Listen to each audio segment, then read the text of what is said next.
¿Cómo ser un Latin Lover 2017?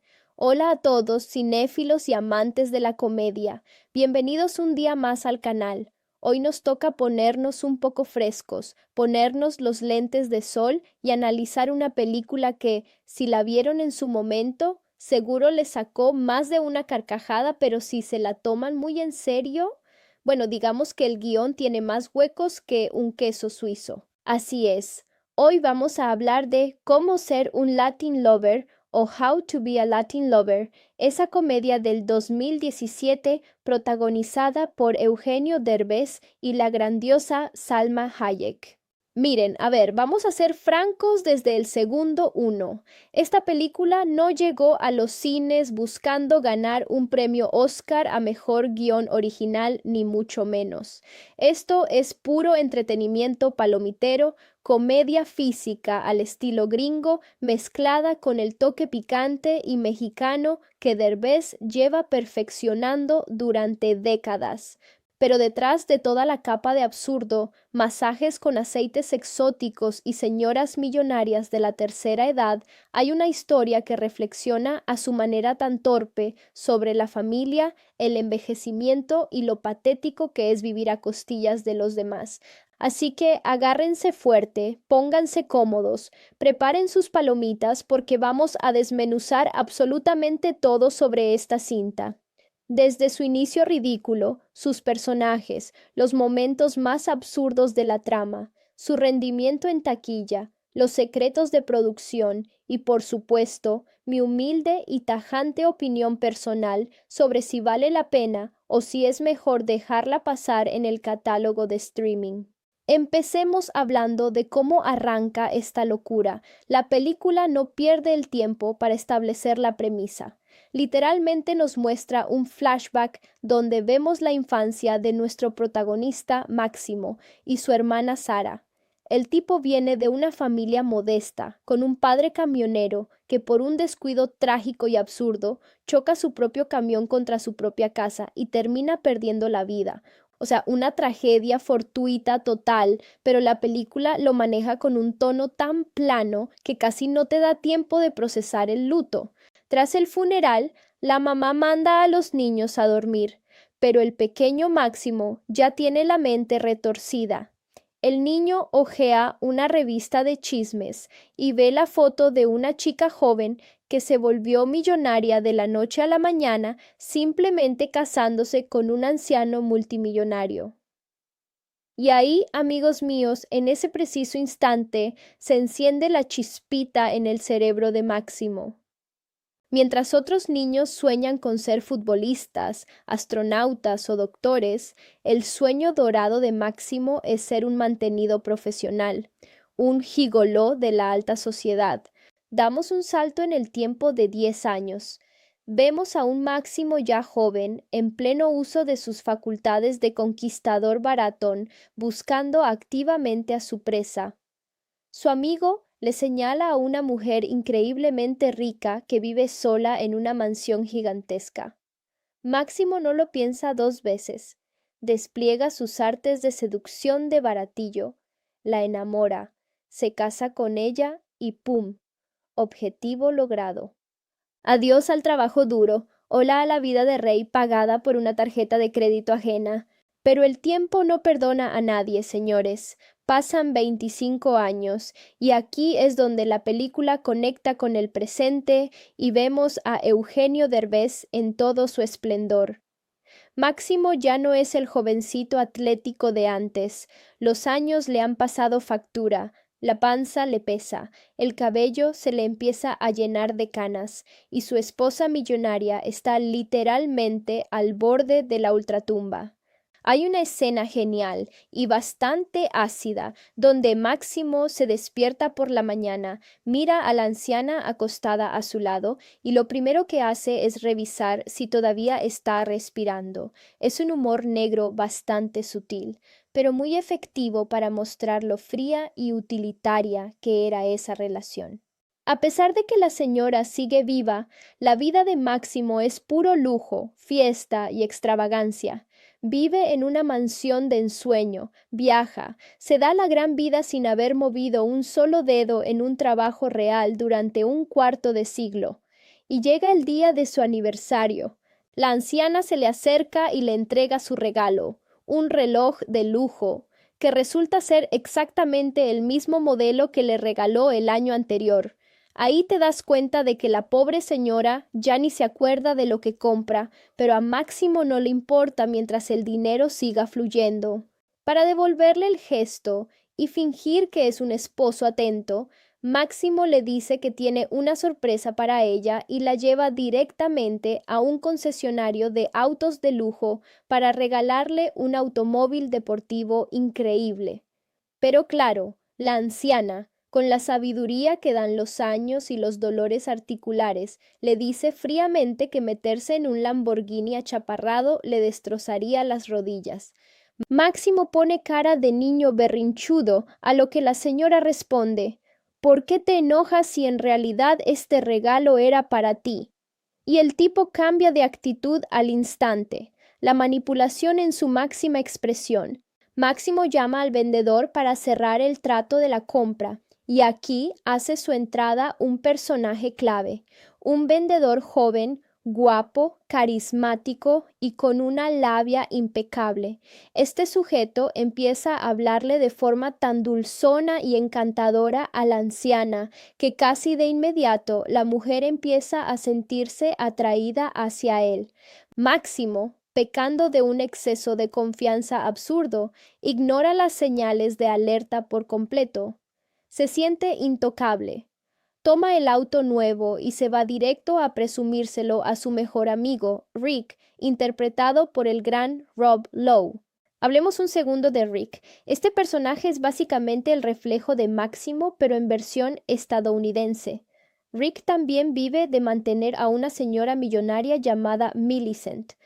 En una escena muy cómica, Millicent ve a Máximo y le dice que se parece muchísimo a un profesor universitario con el que ella tuvo un romance secreto hace décadas, a lo que Máximo responde con una sonrisa amplia y halagada. Después de esta interacción tan rara, Máximo y Rick se van a jugar al golf. Y déjenme decirles que la escena jugando al golf es un poema al patetismo. Dos tipos que se creen deportistas de élite jugando de la manera más torpe y ridícula posible. Pero la burbuja de fantasía de Máximo estaba a punto de reventar de la manera más drástica. Cuando regresa a la mansión con su auto nuevo, esperando continuar su vida de excesos, se encuentra con la escena desgarradora. El joven vendedor de autos está en la casa, disfrutando de las comodidades y pasando un buen rato con la anciana esposa. La mujer, sin anestesia ni rodeos, le dice a Máximo que se acabó, que ya no siente lo mismo y que prefiere la energía fresca del vendedor. Máximo, sintiendo que tiene la sartén por el mango legalmente, le dice con aires de grandeza: «Está bien, me voy, pero dame la mitad de tus bienes». Y aquí viene el golpe de realidad devastador. La anciana le recuerda que en el acuerdo prenupcial que él firmó a ciegas hace 25 años no había absolutamente ninguna cláusula que le otorgara un solo centavo en caso de divorcio. En cuestión de minutos, el hombre que lo tenía todo se queda literalmente con la ropa que lleva puesta y sin un solo dólar en la bolsa. Destrozado, humillado y sin saber qué hacer, Máximo corre a buscar auxilio con su camarada Rick. Le explica la desgracia que le acaba de ocurrir, esperando refugio o al menos un préstamo. Pero Rick, en lugar de compadecerse, le da un discurso bastante duro sobre la vida del cazador. Somos cazadores, Máximo. Si una presa se te escapa de las manos, no te quedas llorando. Miras al frente porque tienes todo el bosque lleno de oportunidades. Sin embargo, Rick tampoco le ofrece quedarse en su casa, por lo que a Máximo no le queda más remedio que buscar la única opción desesperada que le queda: su familia. Aquí entra en escena el núcleo emocional de la película, su hermana Sarah, interpretada fantásticamente por Salma Hayek. Máximo llega al edificio de departamentos donde vive ella, toca el timbre y cuando Sara pregunta quién es, él responde con toda la desenvoltura del mundo: Soy tu hermano Máximo. La reacción de Sara es de pura rabia y resentimiento acumulado. Y con toda la razón del mundo, señores. El tipo se desapareció por más de 2 décadas. Nunca llamó para ver cómo estaba la familia. No asistió a momentos importantes y ahora regresa como si nada a pedir posada. Cuando Sara le abre la puerta del departamento, no hay abrazos ni lágrimas de felicidad. Lo que hay es una descarga de reclamos y una golpiza improvisada a cachetadas limpias. Sara le exige saber dónde demonios estuvo todos estos años y qué pretende al regresar.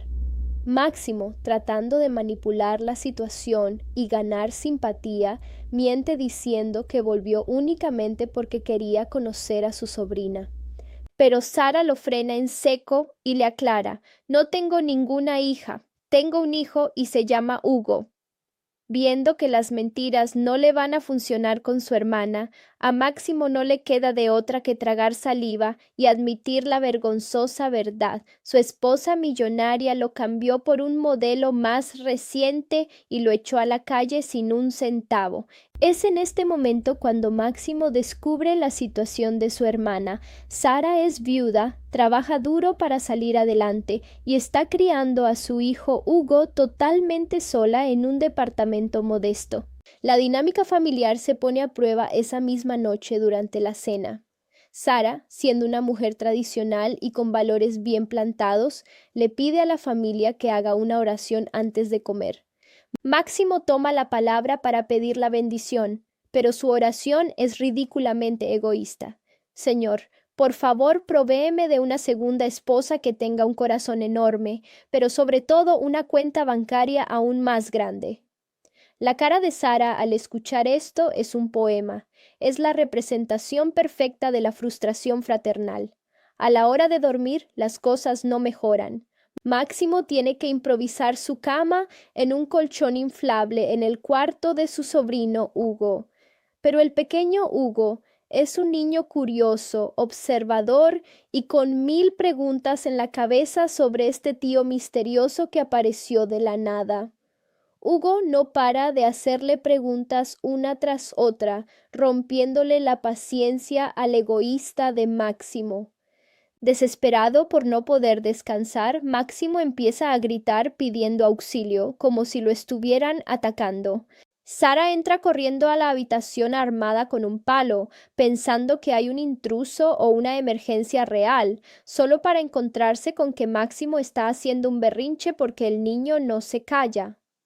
Hugo se defiende diciendo que su tío también estaba hablando, pero Sara, exhausta de lidiar con 2 niños, uno de ellos de más de 40 años, les ordena a los dos que se callen y se duerman de una buena vez. Al día siguiente, la rutina matutina nos regala otra muestra del choque cultural y social de Máximo. El tipo se despierta y se abalanza sobre el desayuno comiendo de una manera totalmente desordenada, casi como un animal salvaje, acostumbrado a que en su mansión le sirvieran todo en bandeja de plata. De repente suena el timbre. Es James, el vecino servicial y un poco tímido del edificio. James entra con la excusa de disculparse por interrumpir, pero Sara lo presenta amablemente como su hermano. James platica un poco, saluda a Máximo y luego le dice a Sara que su puerta se volvió a descomponer. Sara, con un tono sospechosamente amable, le responde que no se preocupe, que en 5 minutos va a ayudarlo.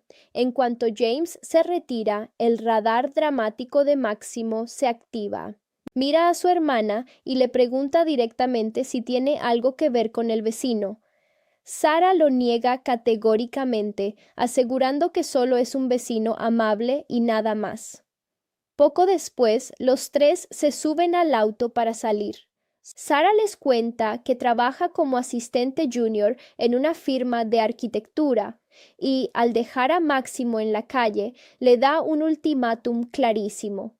Tiene que ponerse a buscar un trabajo de verdad de inmediato y tiene la responsabilidad de recoger a Hugo de la escuela a las 5 de la tarde sin falta. Máximo acompaña a Hugo a la escuela y es aquí donde la trama principal vuelve a tomar impulso. Mientras están en la entrada del colegio, Hugo se queda mirando fijamente a una niña de su edad, pero Máximo no se fija en la niña. Su mirada se va directamente hacia la anciana elegante y sofisticada que acompaña a la pequeña. Máximo le pregunta a su sobrino quién es esa mujer. Hugo le explica que la niña es su compañera de clases y que la anciana es su abuela, Celeste, una mujer ridículamente millonaria. Máximo, oliendo el dinero a kilómetros de distancia, le pregunta a Hugo por el esposo de Celeste. Hugo responde con la frase mágica: falleció el año pasado. Amigos, en la mente de Máximo sonaron campanas de victoria. Ya la hice, piensa el tipo. Su mentalidad de mantenido se activa al 100%. Ve en Celeste su boleto de regreso a la vida de lujos que le fue arrebatada. De inmediato, Máximo llama a su compinche Rick para darle la gran noticia. Encontré a mi segunda esposa, se llama Celeste. Rick busca información rápidamente y le confirma que Celeste no solo es rica, sino que es unas 10 veces más millonaria que su exesposa. Sin embargo, Rick le advierte sobre un obstáculo inmediato. Celeste asistirá esa misma noche a un evento benéfico de alta sociedad, pero la entrada al evento cuesta nada más y nada menos que $500. ¿De dónde va a sacar $500 un tipo que no tiene ni para un café? Máximo empieza a desesperarse hasta que sus ojos se cruzan con un anuncio publicitario. Ve una oportunidad de dinero fácil y rápido, va con la empresa de publicidad y les propone pegar calcomanías gigantes con anuncios en todo su auto a cambio de efectivo. El encargado de la publicidad acepta, pero le pone una condición contractual muy estricta. Tiene que mantener la publicidad en el auto durante 90 días seguidos. Si retira las calcomanías antes de ese plazo, tendrá que devolver hasta el último centavo. Máximo, que nunca piensa en las consecuencias a largo plazo, firma el contrato sin leer los detalles. Le entregan $1,000 en efectivo e inmediatamente se dirige al evento benéfico de Celeste. El evento se lleva a cabo cerca de una alberca elegante. Máximo necesita verse impecable, pero nota que sus canas están empezando a traicionarlo. En un acto de pura desesperación y cutrez absoluta, entra al baño del lugar y utiliza betún para zapatos para pintarse el cabello de negro. Con el cabello pintado de betún, Máximo sale triunfante y se lanza a la alberca para hacer una entrada dramática y llamar la atención de Celeste, pero por supuesto, la física y la química hacen de las suyas. El betún para calzado no es resistente al agua. La pintura negra comienza a desteñirse en el agua, creando una mancha oscura alrededor de él y, peor aún, metiéndose directamente en sus ojos. Máximo sale de la alberca completamente ciego, ardiendo de dolor, tambaleándose y haciendo un espectáculo ridículo frente a toda la crema innata de la alta sociedad. Celeste y los invitados lo miran como si fuera un lunático peligroso. El guardia de seguridad de Celeste no pierde el tiempo. Agarra a Máximo del cuello, lo saca a patadas del evento y le advierte duramente que si vuelve a acercarse a Celeste sin una invitación formal, la va a pasar muy mal. Humillado de nuevo y con los ojos ardiendo por el betún, Máximo tiene que retirarse. Llama a Rick para contarle el desastre y, mientras habla por teléfono, observa a su sobrino Hugo desde la distancia. Se da cuenta de que el niño mira a la nieta de Celeste con unos ojos de ilusión y enamoramiento puro, y es ahí donde a Máximo se le prende el foco. Ve la oportunidad perfecta de usar a su propio sobrino como un caballo de Troya para acercarse a Celeste. Máximo se acerca a Hugo y le pregunta directamente si le gusta la niña. Hugo, todo tímido, le confiesa que sí, pero se lamenta diciendo que la niña ni siquiera lo tomó en cuenta para invitarlo a su próxima fiesta de cumpleaños.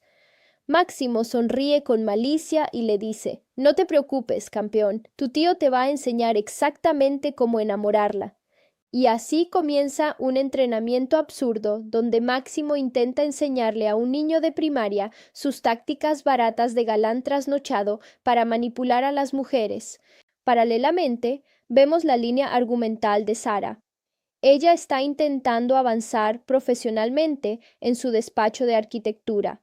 Le presenta un proyecto impecable a su jefa buscando un ascenso muy merecido. Sin embargo, su jefa es una mujer fría que le niega la promoción de manera injusta.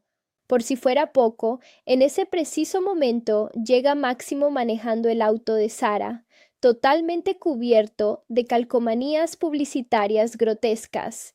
Sara sale y, al ver su auto convertido en un cartel publicitario ambulante, entra en cólera. Le exige a Máximo que quite esa basura de inmediato o habrá consecuencias graves. Máximo, acorralado por el enojo de su hermana, no tiene más remedio que despegar todos los anuncios del auto.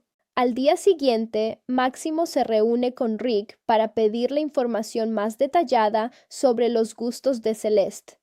Rick le entrega una lista con 3 cosas que a Celeste le fascinan en la vida, pero justo cuando Rick se marcha, aparecen en escena los hombres de la agencia de publicidad. Han visto el auto de Sara sin las calcomanías y están furiosos. Máximo intenta darse a la fuga, pero los 2 tipos lo acorralan. Le recuerdan de forma muy violenta el contrato que firmó.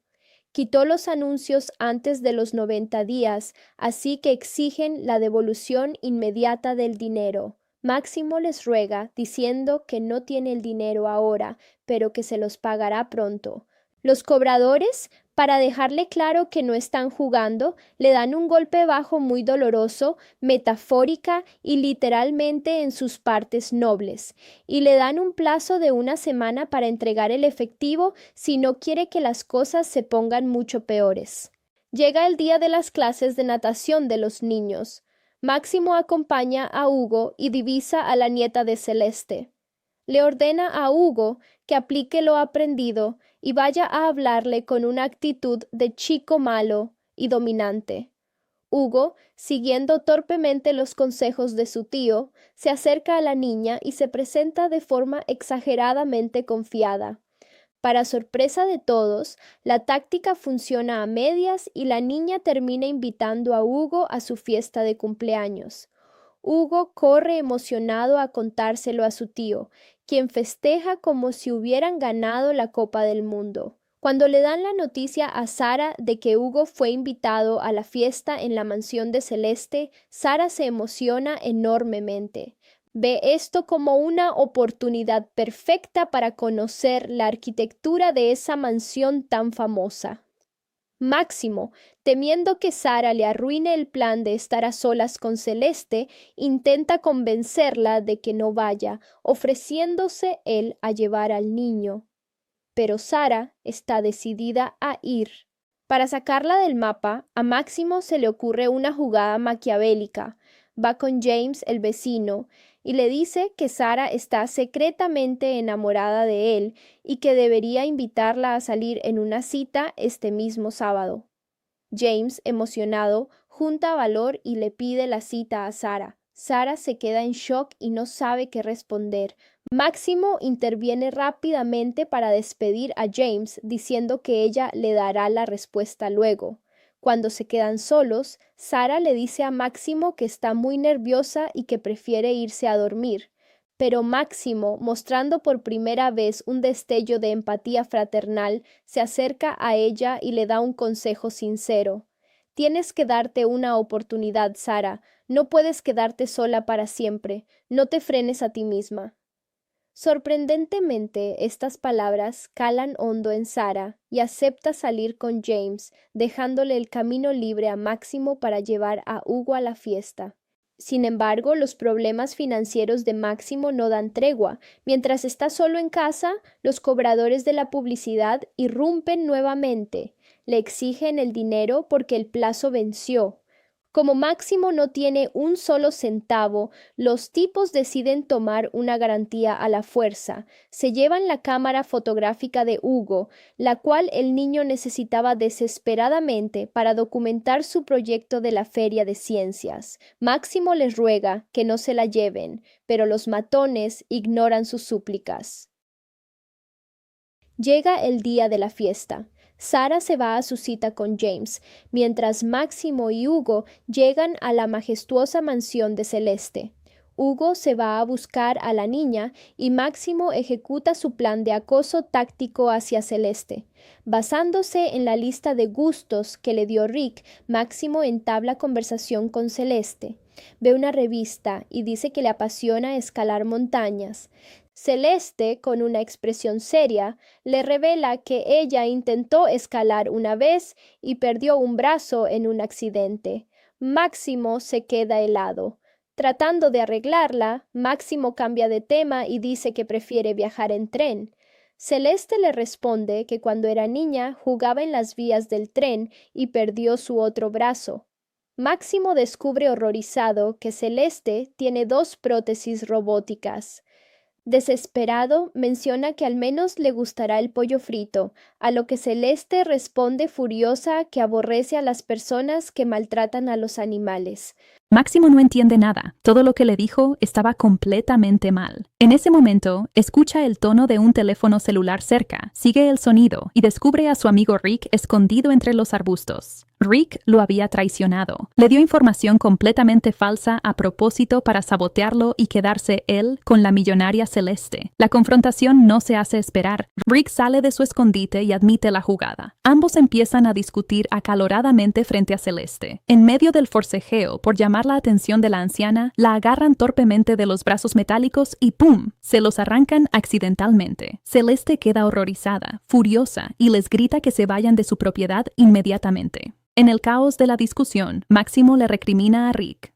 Por tu culpa, ahora voy a tener que seguir viviendo con mi hermana. No sabes todo lo que tuve que hacer para convencerla de salir con el vecino solo para venir aquí. Lo que Máximo no sabía es que su sobrino Hugo estaba parado justo detrás de él y escuchó absolutamente todo. El niño, profundamente lastimado al darse cuenta de que su tío solo lo estaba usando, le dice con lágrimas en los ojos: «Pensé que de verdad te importábamos. Ya no quiero compartir mi habitación contigo». Esa misma noche, la bomba explota en la casa de Sara. Sara se entera de la traición de Máximo y de la pérdida de la cámara de Hugo.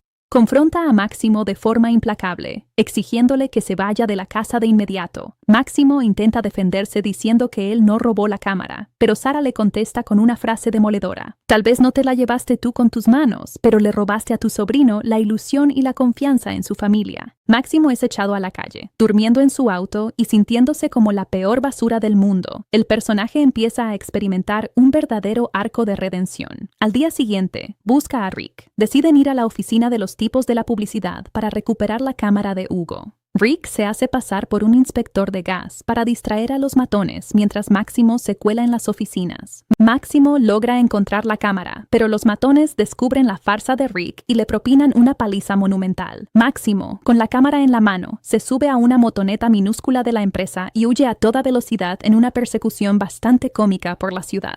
Máximo llega desesperado a la casa de Sara, llamándola a gritos. Sara sale molesta, pero Máximo le entrega la cámara restaurada. Sin embargo, la respuesta de Sara le rompe el corazón. Llegas tarde, Máximo. La feria de ciencias fue ayer y Hugo se la perdió porque no tenía su cámara.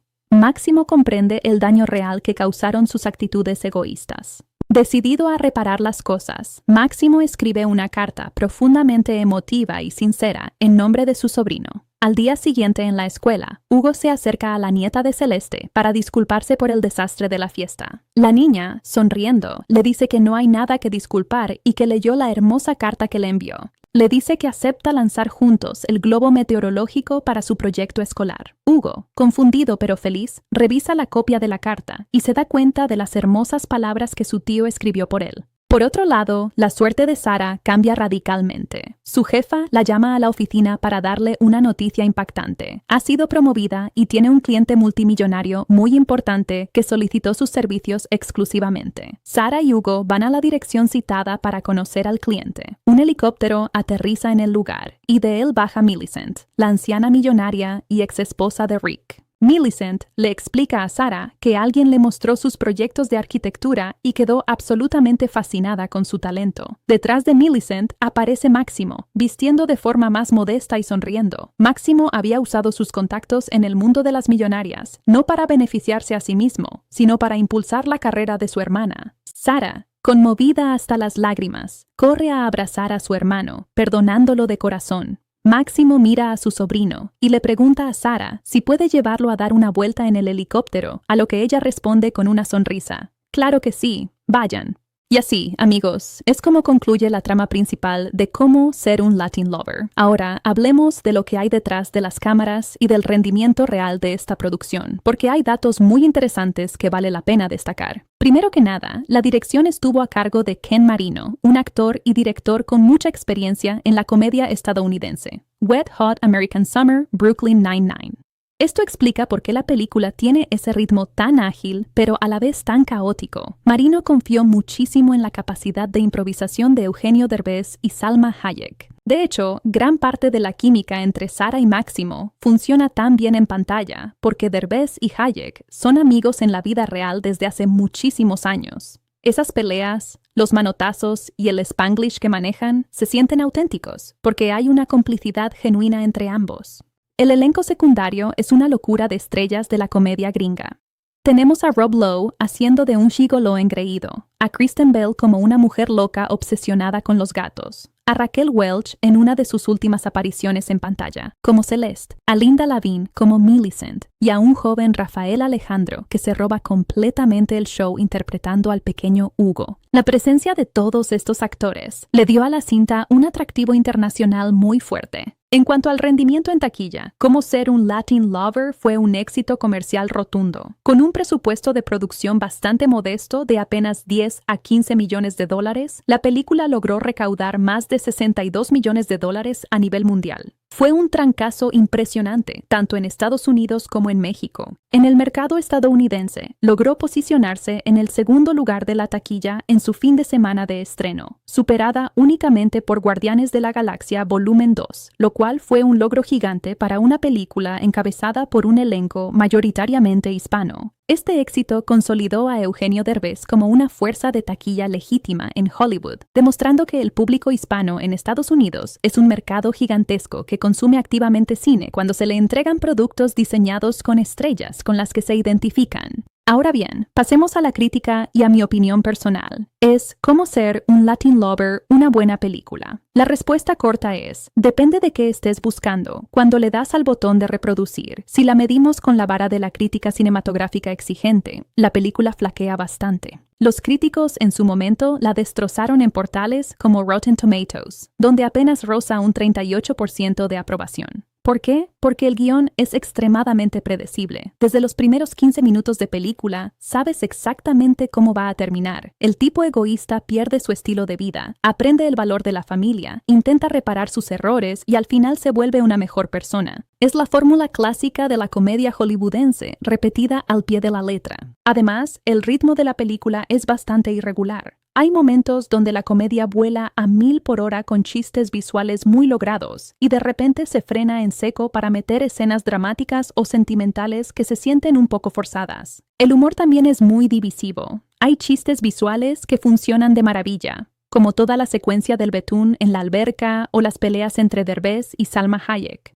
Pero hay otros momentos de comedia escatológica o física que se sienten un poco infantiles o trillados. Sin embargo, si dejamos de lado el esnobismo cinematográfico y la vemos por lo que realmente es, una comedia ligera para ver un domingo por la tarde en familia, la película cumple su objetivo principal. Entretiene y saca sonrisas. La química entre Eugenio Derbez y Salma Hayek es el verdadero motor de la cinta. Ver a Salma Hayek interpretando a una hermana latina con carácter, que no duda en chanclarse a su hermano mayor cuando se porta mal, es simplemente grandioso. El personaje de Hugo también le da un corazón muy necesario a la historia. Sin la relación entre Máximo y su sobrino, la película se habría sentido totalmente vacía y superficial. Es a través de los ojos inocentes del niño que vemos la transformación del protagonista, pasando de ser un parásito social a alguien que realmente se preocupa por el futuro de su familia. En resumen, Cómo ser un Latin Lover es una cinta simpática, palomitera, ideal para desconectar el cerebro un rato y disfrutar del talento cómico de Eugenio Derbez y Salma Hayek. No revolucionó el género de la comedia, ni pretendía hacerlo, pero logró conectar con millones de espectadores gracias a su carisma, su mensaje sobre la familia y su humor accesible.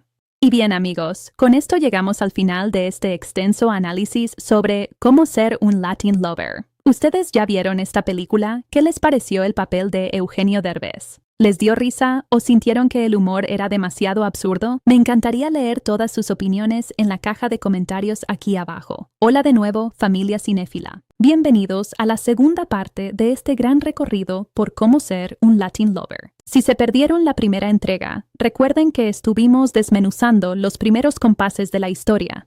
Cómo el pequeño Máximo decidió desde niño que trabajar era de tontos y que su verdadero camino hacia la riqueza era convertirse en un mantenido profesional. Su posterior divorcio express, tras 25 años de matrimonio de puro lujo y su dolorosa llegada con las manos vacías al departamento de su hermana Sara. En esta segunda entrega vamos a adentrarnos mucho más profundo en las dinámicas internas de la película, el desarrollo de los personajes secundarios, los contrastes culturales que maneja la trama, y cómo el guión empieza a tejer la complicada relación entre un hombre totalmente corrompido por el materialismo y un niño cuya única preocupación es encajar en la escuela y conquistar a la chica que le gusta. Retomemos justo en el punto donde la convivencia familiar empieza a volverse insostenible dentro del pequeño departamento de Sara. Para entender por qué la llegada de Máximo resulta tan caótica, hay que analizar el choque de realidades. Sara representa a la clase trabajadora luchadora, la madre soltera que se levanta temprano, prepara desayunos, administra cada centavo y mantiene una disciplina férrea para darle un futuro digno a su hijo Hugo. Por otro lado, Máximo es la definición viviente de la holgazanería, un tipo que ha pasado un cuarto de siglo durmiendo hasta el mediodía, siendo atendido por sirvientes y sin saber lo que cuesta un plato de comida. Esa primera noche en el colchón inflable no es solo un gag cómico sobre un tío molesto y un sobrino preguntón. Es el primer choque directo entre el mundo real y la fantasía en la que Máximo se ha refugiado durante toda su vida adulta. Cuando Hugo le hace pregunta tras pregunta, no lo hace con la intención de molestar. El niño simplemente tiene curiosidad por este familiar misterioso que nunca estuvo presente. Pero Máximo, acostumbrado a que sus deseos e interrupciones sean atendidos al instante por sirvientes o cubiertos por cheques, reacciona con una inmadurez absoluta, gritando como si estuviera en peligro mortal solo porque un niño no lo deja dormir. La escena en la que Sara entra a la habitación armada con un palo de madera es dorada. Muestra la paranoia de una madre soltera que vive en un barrio modesto y que siempre está en alerta para proteger a su hijo. Cuando se da cuenta de que la emergencia no es más que su hermano de 40 y tantos años haciendo un berrinche ridículo por unas cuantas preguntas de un niño, la tensión entre la comedia y la frustración alcanza su punto más alto. Salma Hayek logra transmitir magistralmente ese cansancio acumulado de una mujer que ya tiene suficiente con criar a un hijo como para tener que lidiar con otro hijo crecidito. Al día siguiente, la película nos muestra el desayuno, y la forma en que Máximo devora la comida como un animal no es un detalle menor. Es la representación visual de un hombre despojado de sus modales de alta sociedad en el momento en que se le quita el lujo refinado. Máximo se da cuenta de que las finuras del protocolo de etiqueta no sirven de nada cuando tienes hambre y no hay meseros vestidos de etiqueta para servirte. Y es aquí donde hace su aparición formal James, el vecino. Analicemos por un momento la función de James en esta historia. James es el arquetipo del hombre noble, trabajador, un poco torpe e inseguro, pero con intenciones absolutamente puras. Representa todo lo opuesto a Máximo. Mientras Máximo basa sus relaciones en la manipulación, la apariencia física y el dinero, James busca acercarse a Sara desde el respeto, la caballerosidad y la ayuda mutua. Sin embargo, el radar egoísta de Máximo detecta a James no como un posible aliado o como una buena pareja para su hermana, sino como una herramienta potencial. Cuando Máximo le pregunta a Sara si tiene un romance con el vecino, lo hace desde la suspicacia de alguien que siempre piensa que los demás tienen segundas intenciones. Sara intenta desviar el tema porque, en el fondo, es una mujer reprimida emocionalmente. La muerte de su esposo la dejó marcada y desde entonces cerró las puertas de su corazón para dedicarse al 100% a su trabajo y a su hijo. Durante el viaje en auto hacia la escuela y el trabajo, el contraste entre los dos hermanos se vuelve abismal. Sara le recuerda sus responsabilidades: conseguir un empleo real y recoger a Hugo a las 5 de la tarde. Para cualquier persona normal, recoger a un niño de la escuela a tiempo es una tarea sencilla, pero para Máximo, a quien nunca se le asignó una responsabilidad en 25 años, esto representa una carga gigantesca. Llegamos al momento cumbre en los portones de la escuela. La interacción entre Máximo y Hugo en este escenario es el catalizador de toda la trama secundaria.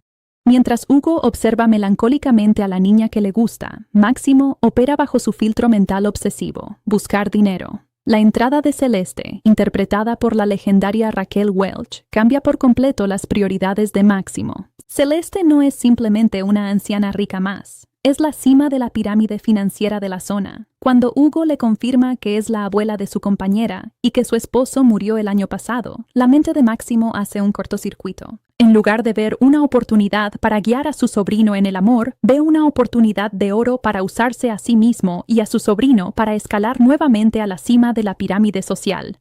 La llamada inmediata a Rick demuestra cómo funciona la red de contactos de estos cazadores de la alta sociedad. Rick actúa como la central de inteligencia de Máximo, confirmando que Celeste es 10 veces más rica que su ex esposa. Pero la vida le pone el primer gran obstáculo financiero a Máximo: los $500 para el boleto del evento benéfico. Este detalle es fundamental en la trama, porque obliga a Máximo a hacer algo que odia profundamente: negociar en el mundo real sin el respaldo de una tarjeta de crédito ilimitada.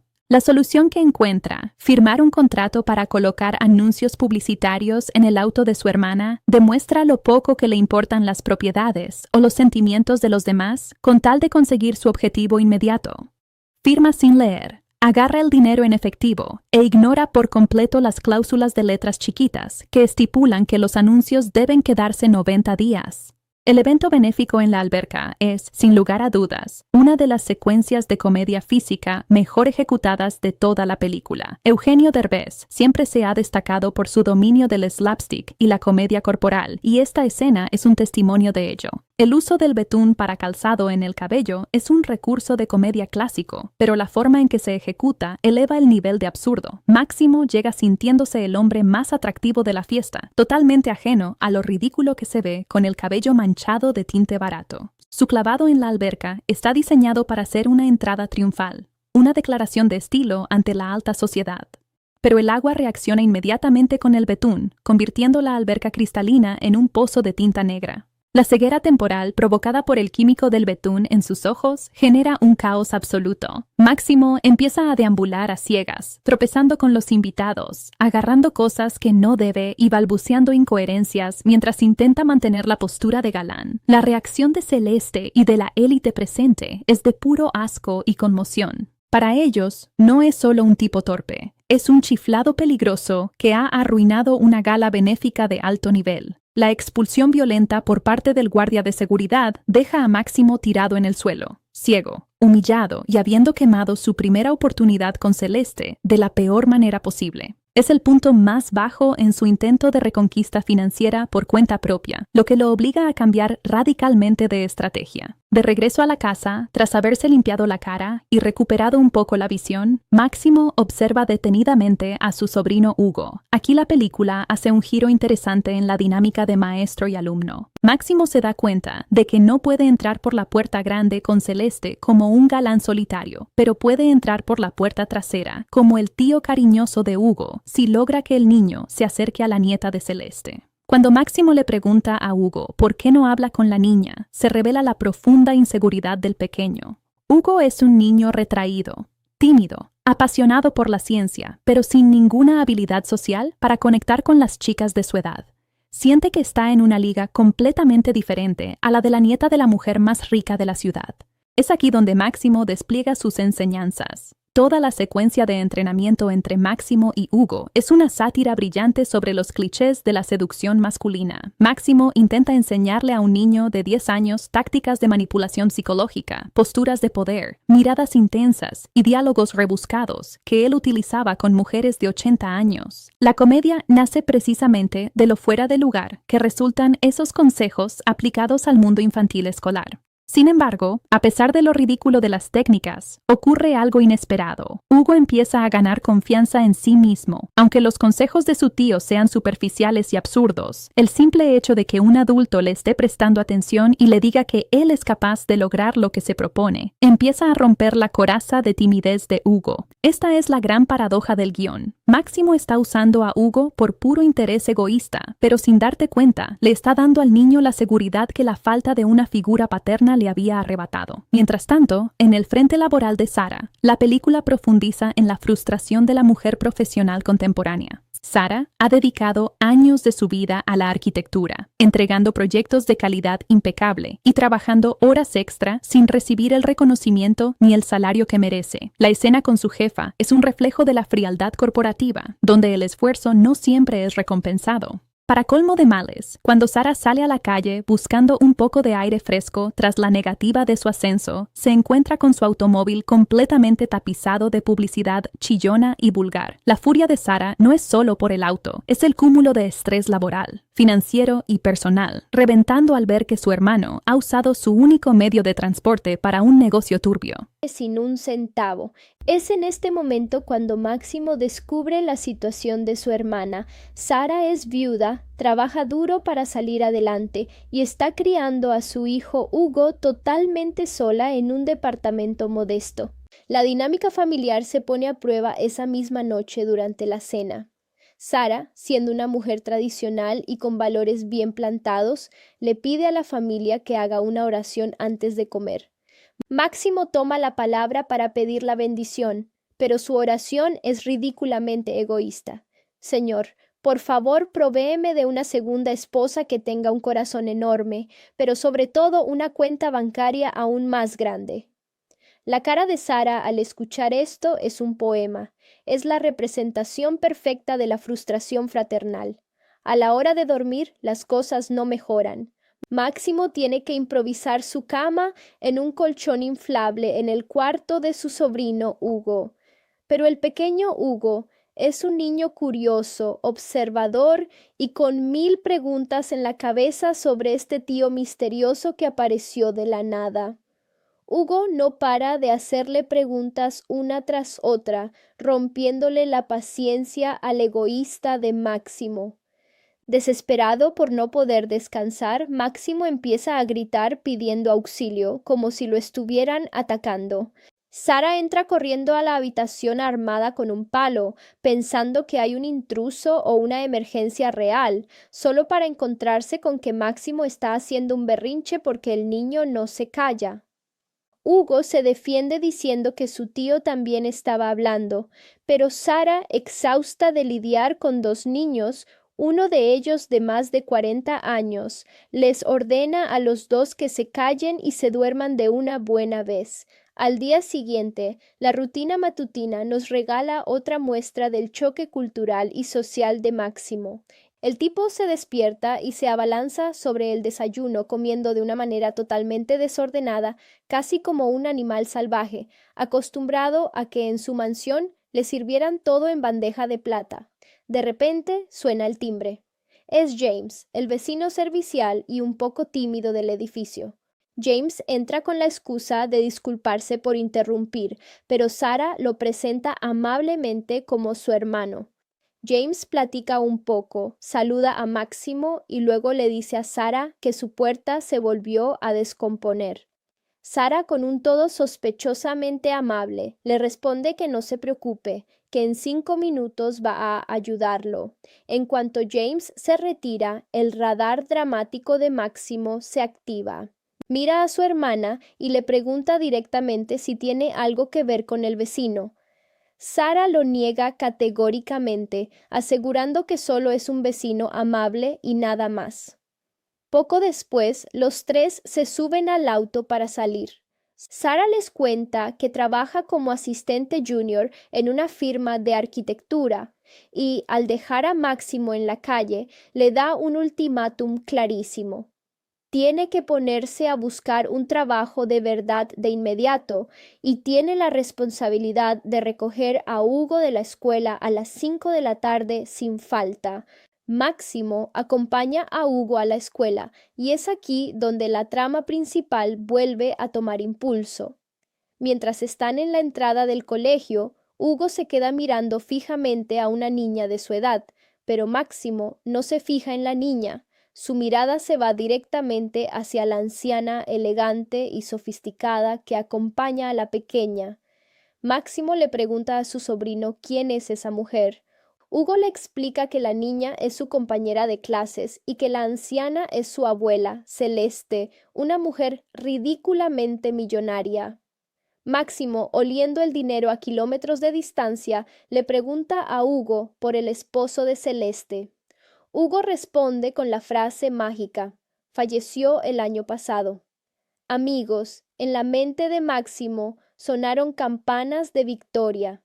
Ya la hice, piensa el tipo. Su mentalidad de mantenido se activa al 100%. Ve en Celeste su boleto de regreso a la vida de lujos que le fue arrebatada. De inmediato, Máximo llama a su compinche Rick para darle la gran noticia. Encontré a mi segunda esposa, se llama Celeste. Rick busca información rápidamente y le confirma que Celeste no solo es rica, sino que es unas 10 veces más millonaria que su exesposa.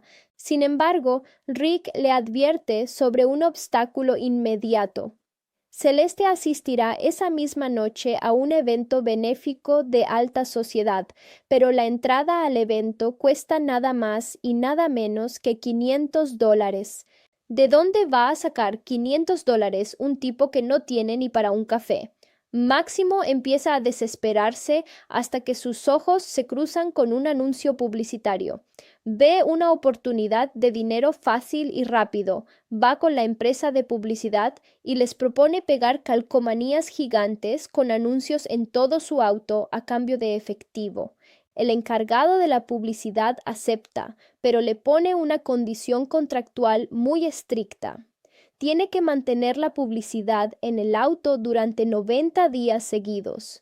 Si retira las calcomanías antes de ese plazo, tendrá que devolver hasta el último centavo.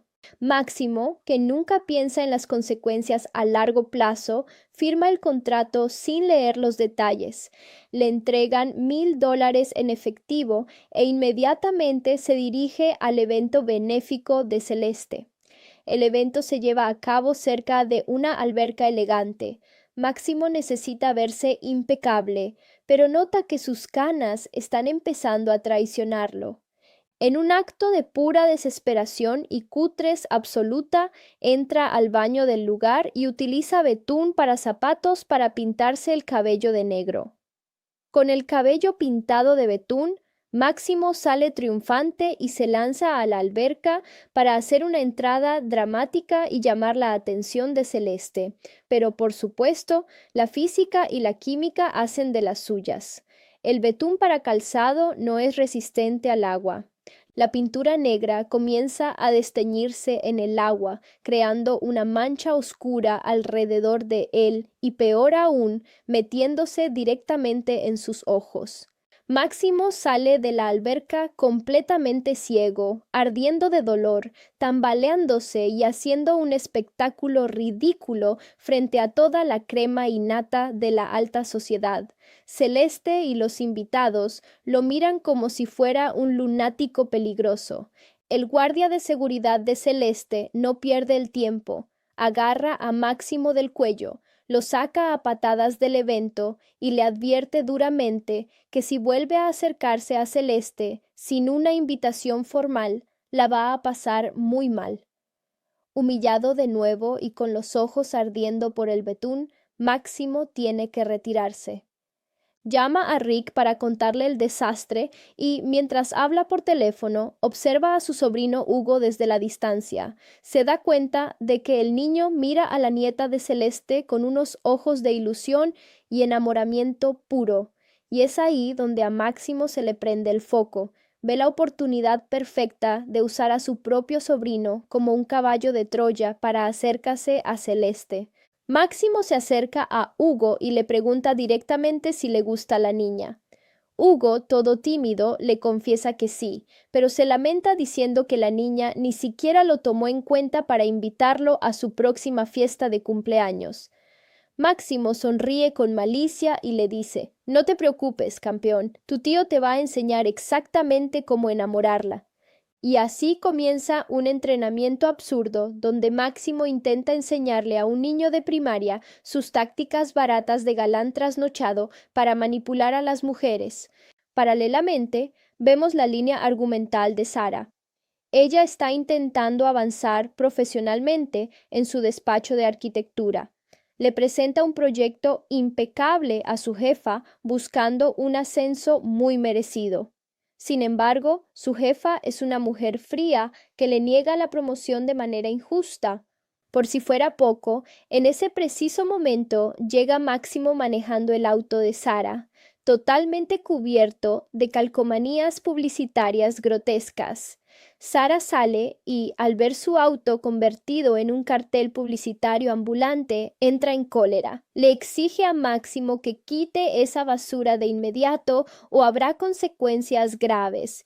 Máximo, acorralado por el enojo de su hermana, no tiene más remedio que despegar todos los anuncios del auto.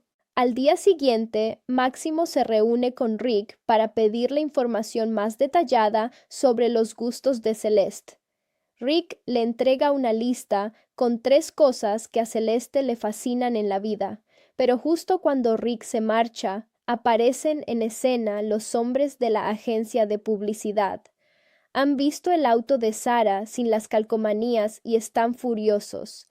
Máximo intenta darse a la fuga, pero los 2 tipos lo acorralan. Le recuerdan de forma muy violenta el contrato que firmó.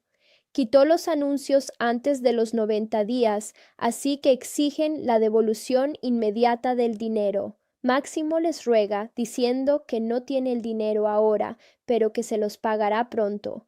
Los cobradores, para dejarle claro que no están jugando, le dan un golpe bajo muy doloroso, metafórica y literalmente en sus partes nobles, y le dan un plazo de 1 semana para entregar el efectivo si no quiere que las cosas se pongan mucho peores. Llega el día de las clases de natación de los niños. Máximo acompaña a Hugo y divisa a la nieta de Celeste. Le ordena a Hugo que aplique lo aprendido y vaya a hablarle con una actitud de chico malo y dominante. Hugo, siguiendo torpemente los consejos de su tío, se acerca a la niña y se presenta de forma exageradamente confiada. Para sorpresa de todos, la táctica funciona a medias y la niña termina invitando a Hugo a su fiesta de cumpleaños. Hugo corre emocionado a contárselo a su tío, quien festeja como si hubieran ganado la Copa del Mundo. Cuando le dan la noticia a Sara de que Hugo fue invitado a la fiesta en la mansión de Celeste, Sara se emociona enormemente. Ve esto como una oportunidad perfecta para conocer la arquitectura de esa mansión tan famosa. Máximo, temiendo que Sara le arruine el plan de estar a solas con Celeste, intenta convencerla de que no vaya, ofreciéndose él a llevar al niño. Pero Sara está decidida a ir. Para sacarla del mapa, a Máximo se le ocurre una jugada maquiavélica. Va con James, el vecino, y le dice que Sara está secretamente enamorada de él y que debería invitarla a salir en una cita este mismo sábado. James, emocionado, junta valor y le pide la cita a Sara. Sara se queda en shock y no sabe qué responder. Máximo interviene rápidamente para despedir a James, diciendo que ella le dará la respuesta luego. Cuando se quedan solos, Sara le dice a Máximo que está muy nerviosa y que prefiere irse a dormir. Pero Máximo, mostrando por primera vez un destello de empatía fraternal, se acerca a ella y le da un consejo sincero. Tienes que darte una oportunidad, Sara. No puedes quedarte sola para siempre. No te frenes a ti misma. Sorprendentemente, estas palabras calan hondo en Sara y acepta salir con James, dejándole el camino libre a Máximo para llevar a Hugo a la fiesta. Sin embargo, los problemas financieros de Máximo no dan tregua. Mientras está solo en casa, los cobradores de la publicidad irrumpen nuevamente. Le exigen el dinero porque el plazo venció. Como Máximo no tiene un solo centavo, los tipos deciden tomar una garantía a la fuerza. Se llevan la cámara fotográfica de Hugo, la cual el niño necesitaba desesperadamente para documentar su proyecto de la Feria de Ciencias. Máximo les ruega que no se la lleven, pero los matones ignoran sus súplicas. Llega el día de la fiesta. Sara se va a su cita con James, mientras Máximo y Hugo llegan a la majestuosa mansión de Celeste. Hugo se va a buscar a la niña y Máximo ejecuta su plan de acoso táctico hacia Celeste. Basándose en la lista de gustos que le dio Rick, Máximo entabla conversación con Celeste. Ve una revista y dice que le apasiona escalar montañas. Celeste, con una expresión seria, le revela que ella intentó escalar una vez y perdió un brazo en un accidente. Máximo se queda helado. Tratando de arreglarla, Máximo cambia de tema y dice que prefiere viajar en tren. Celeste le responde que cuando era niña jugaba en las vías del tren y perdió su otro brazo. Máximo descubre horrorizado que Celeste tiene 2 prótesis robóticas. Desesperado, menciona que al menos le gustará el pollo frito, a lo que Celeste responde furiosa que aborrece a las personas que maltratan a los animales. Máximo no entiende nada. Todo lo que le dijo estaba completamente mal. En ese momento, escucha el tono de un teléfono celular cerca, sigue el sonido y descubre a su amigo Rick escondido entre los arbustos. Rick lo había traicionado. Le dio información completamente falsa a propósito para sabotearlo y quedarse él con la millonaria Celeste. La confrontación no se hace esperar. Rick sale de su escondite y admite la jugada. Ambos empiezan a discutir acaloradamente frente a Celeste. En medio del forcejeo por llamar la atención de la anciana, la agarran torpemente de los brazos metálicos y ¡pum!, se los arrancan accidentalmente. Celeste queda horrorizada, furiosa y les grita que se vayan de su propiedad inmediatamente. En el caos de la discusión, Máximo le recrimina a Rick. Por tu culpa, ahora voy a tener que seguir viviendo con mi hermana. No sabes todo lo que tuve que hacer para convencerla de salir con el vecino solo para venir aquí. Lo que Máximo no sabía es que su sobrino Hugo estaba parado justo detrás de él y escuchó absolutamente todo. El niño, profundamente lastimado al darse cuenta de que su tío solo lo estaba usando, le dice con lágrimas en los ojos: «Pensé que de verdad te importábamos. Ya no quiero compartir mi habitación contigo». Esa misma noche, la bomba explota en la casa de Sara. Sara se entera de la traición de Máximo y de la pérdida de la cámara de Hugo. Confronta a Máximo de forma implacable, exigiéndole que se vaya de la casa de inmediato. Máximo intenta defenderse diciendo que él no robó la cámara, pero Sara le contesta con una frase demoledora. Tal vez no te la llevaste tú con tus manos, pero le robaste a tu sobrino la ilusión y la confianza en su familia. Máximo es echado a la calle, durmiendo en su auto y sintiéndose como la peor basura del mundo. El personaje empieza a experimentar un verdadero arco de redención. Al día siguiente, busca a Rick. Deciden ir a la oficina de los tipos de la publicidad para recuperar la cámara de Hugo. Rick se hace pasar por un inspector de gas para distraer a los matones mientras Máximo se cuela en las oficinas. Máximo logra encontrar la cámara, pero los matones descubren la farsa de Rick y le propinan una paliza monumental. Máximo, con la cámara en la mano, se sube a una motoneta minúscula de la empresa y huye a toda velocidad en una persecución bastante cómica por la ciudad.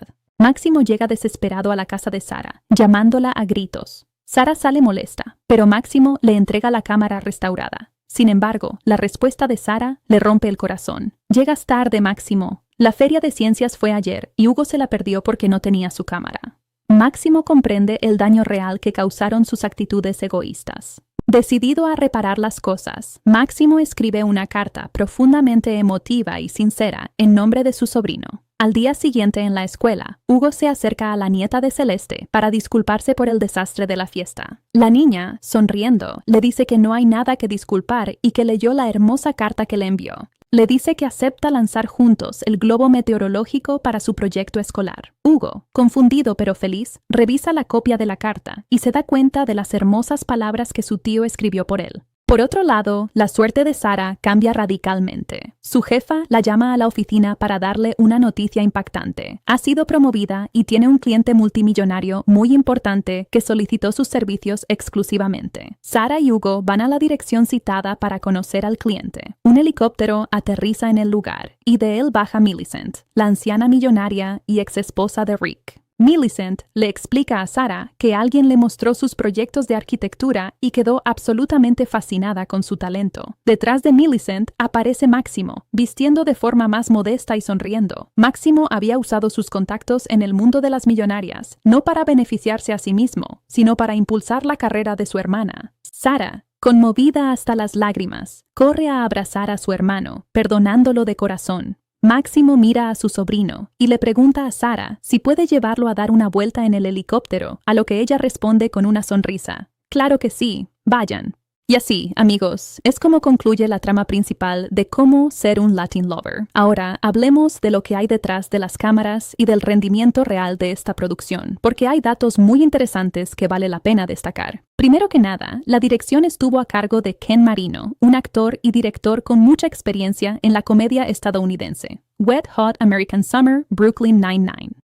Esto explica por qué la película tiene ese ritmo tan ágil, pero a la vez tan caótico. Marino confió muchísimo en la capacidad de improvisación de Eugenio Derbez y Salma Hayek. De hecho, gran parte de la química entre Sara y Máximo funciona tan bien en pantalla, porque Derbez y Hayek son amigos en la vida real desde hace muchísimos años. Esas peleas, los manotazos y el Spanglish que manejan se sienten auténticos, porque hay una complicidad genuina entre ambos.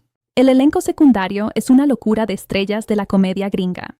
Tenemos a Rob Lowe haciendo de un gigoló engreído, a Kristen Bell como una mujer loca obsesionada con los gatos, a Raquel Welch en una de sus últimas apariciones en pantalla, como Celeste, a Linda Lavin como Millicent y a un joven Rafael Alejandro que se roba completamente el show interpretando al pequeño Hugo. La presencia de todos estos actores le dio a la cinta un atractivo internacional muy fuerte. En cuanto al rendimiento en taquilla, Cómo ser un Latin Lover fue un éxito comercial rotundo. Con un presupuesto de producción bastante modesto de apenas 10 a 15 millones de dólares, la película logró recaudar más de 62 millones de dólares a nivel mundial. Fue un trancazo impresionante, tanto en Estados Unidos como en México. En el mercado estadounidense, logró posicionarse en el segundo lugar de la taquilla en su fin de semana de estreno, superada únicamente por Guardianes de la Galaxia Volumen 2, lo cual fue un logro gigante para una película encabezada por un elenco mayoritariamente hispano. Este éxito consolidó a Eugenio Derbez como una fuerza de taquilla legítima en Hollywood, demostrando que el público hispano en Estados Unidos es un mercado gigantesco que consume activamente cine cuando se le entregan productos diseñados con estrellas con las que se identifican.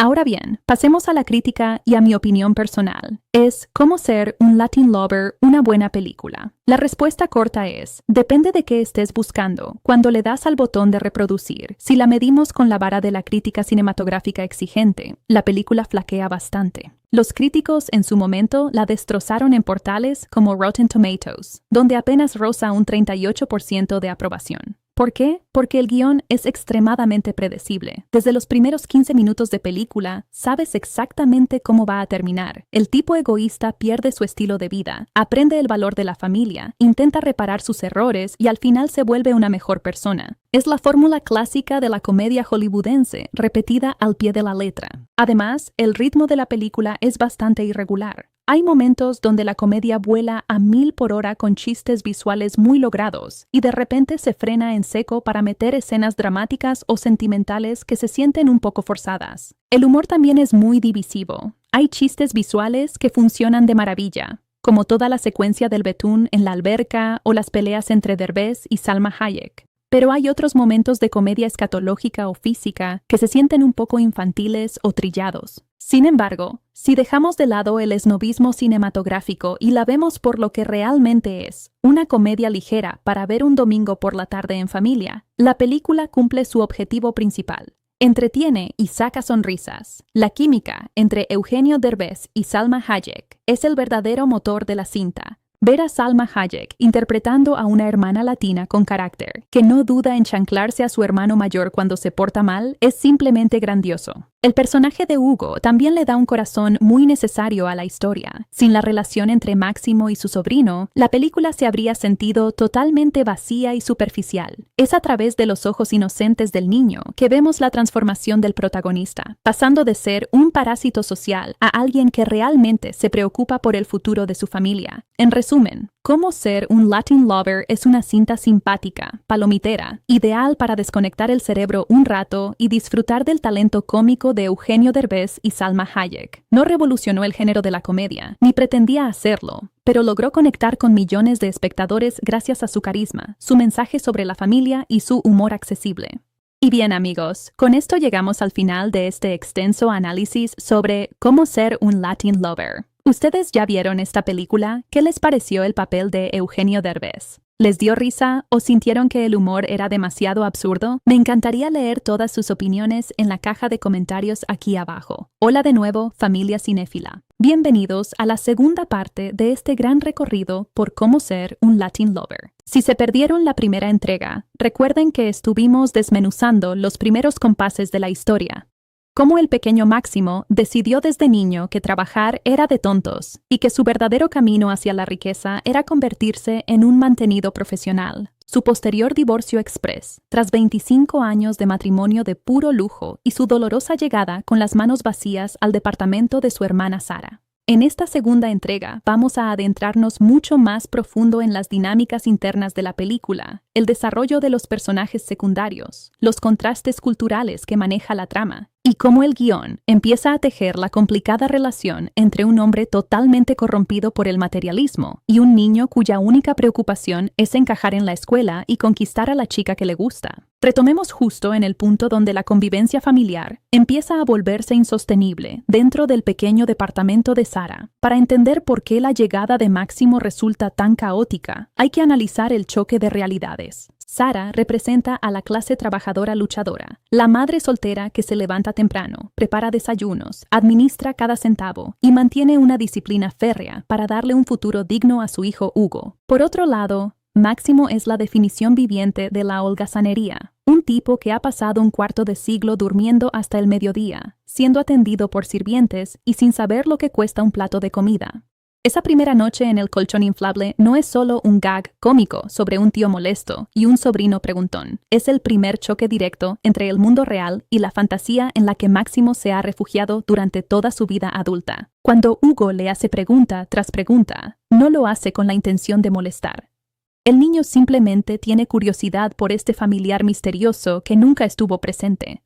Pero Máximo, acostumbrado a que sus deseos e interrupciones sean atendidos al instante por sirvientes o cubiertos por cheques, reacciona con una inmadurez absoluta, gritando como si estuviera en peligro mortal solo porque un niño no lo deja dormir. La escena en la que Sara entra a la habitación armada con un palo de madera es dorada. Muestra la paranoia de una madre soltera que vive en un barrio modesto y que siempre está en alerta para proteger a su hijo, cuando se da cuenta de que la emergencia no es más que su hermano de 40 y tantos años haciendo un berrinche ridículo por unas cuantas preguntas de un niño. La tensión entre la comedia y la frustración alcanza su punto más alto.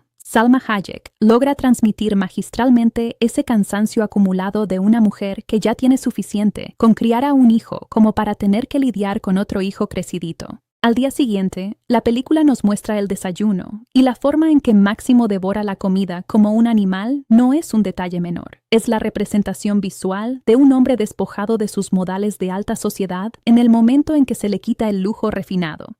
Máximo se da cuenta de que las finuras del protocolo de etiqueta no sirven de nada cuando tienes hambre y no hay meseros vestidos de etiqueta para servirte. Y es aquí donde hace su aparición formal James, el vecino. Analicemos por un momento la función de James en esta historia. James es el arquetipo del hombre noble, trabajador, un poco torpe e inseguro, pero con intenciones absolutamente puras. Representa todo lo opuesto a Máximo. Mientras Máximo basa sus relaciones en la manipulación, la apariencia física y el dinero, James busca acercarse a Sara desde el respeto, la caballerosidad y la ayuda mutua. Sin embargo, el radar egoísta de Máximo detecta a James no como un posible aliado o como una buena pareja para su hermana, sino como una herramienta potencial. Cuando Máximo le pregunta a Sara si tiene un romance con el vecino, lo hace desde la suspicacia de alguien que siempre piensa que los demás tienen segundas intenciones. Sara intenta desviar el tema porque, en el fondo, es una mujer reprimida emocionalmente. La muerte de su esposo la dejó marcada y desde entonces cerró las puertas de su corazón para dedicarse al 100% a su trabajo y a su hijo. Durante el viaje en auto hacia la escuela y el trabajo, el contraste entre los dos hermanos se vuelve abismal. Sara le recuerda sus responsabilidades: conseguir un empleo real y recoger a Hugo a las 5 de la tarde. Para cualquier persona normal, recoger a un niño de la escuela a tiempo es una tarea sencilla, pero para Máximo, a quien nunca se le asignó una responsabilidad en 25 años, esto representa una carga gigantesca. Llegamos al momento cumbre en los portones de la escuela. La interacción entre Máximo y Hugo en este escenario es el catalizador de toda la trama secundaria. Mientras Hugo observa melancólicamente a la niña que le gusta, Máximo opera bajo su filtro mental obsesivo: buscar dinero. La entrada de Celeste, interpretada por la legendaria Raquel Welch, cambia por completo las prioridades de Máximo. Celeste no es simplemente una anciana rica más. Es la cima de la pirámide financiera de la zona. Cuando Hugo le confirma que es la abuela de su compañera y que su esposo murió el año pasado, la mente de Máximo hace un cortocircuito. En lugar de ver una oportunidad para guiar a su sobrino en el amor, ve una oportunidad de oro para usarse a sí mismo y a su sobrino para escalar nuevamente a la cima de la pirámide social. La llamada inmediata a Rick demuestra cómo funciona la red de contactos de estos cazadores de la alta sociedad. Rick actúa como la central de inteligencia de Máximo, confirmando que Celeste es 10 veces más rica que su ex esposa. Pero la vida le pone el primer gran obstáculo financiero a Máximo: los $500 para el boleto del evento benéfico. Este detalle es fundamental en la trama, porque obliga a Máximo a hacer algo que odia profundamente: negociar en el mundo real sin el respaldo de una tarjeta de crédito ilimitada. La solución que encuentra, firmar un contrato para colocar anuncios publicitarios en el auto de su hermana, demuestra lo poco que le importan las propiedades o los sentimientos de los demás con tal de conseguir su objetivo inmediato. Firma sin leer, agarra el dinero en efectivo e ignora por completo las cláusulas de letras chiquitas que estipulan que los anuncios deben quedarse 90 días. El evento benéfico en la alberca es, sin lugar a dudas, una de las secuencias de comedia física mejor ejecutadas de toda la película. Eugenio Derbez siempre se ha destacado por su dominio del slapstick y la comedia corporal, y esta escena es un testimonio de ello. El uso del betún para calzado en el cabello es un recurso de comedia clásico, pero la forma en que se ejecuta eleva el nivel de absurdo. Máximo llega sintiéndose el hombre más atractivo de la fiesta, totalmente ajeno a lo ridículo que se ve con el cabello manchado de tinte barato. Su clavado en la alberca está diseñado para ser una entrada triunfal, una declaración de estilo ante la alta sociedad. Pero el agua reacciona inmediatamente con el betún, convirtiendo la alberca cristalina en un pozo de tinta negra. La ceguera temporal provocada por el químico del betún en sus ojos genera un caos absoluto. Máximo empieza a deambular a ciegas, tropezando con los invitados, agarrando cosas que no debe y balbuceando incoherencias mientras intenta mantener la postura de galán. La reacción de Celeste y de la élite presente es de puro asco y conmoción. Para ellos, no es solo un tipo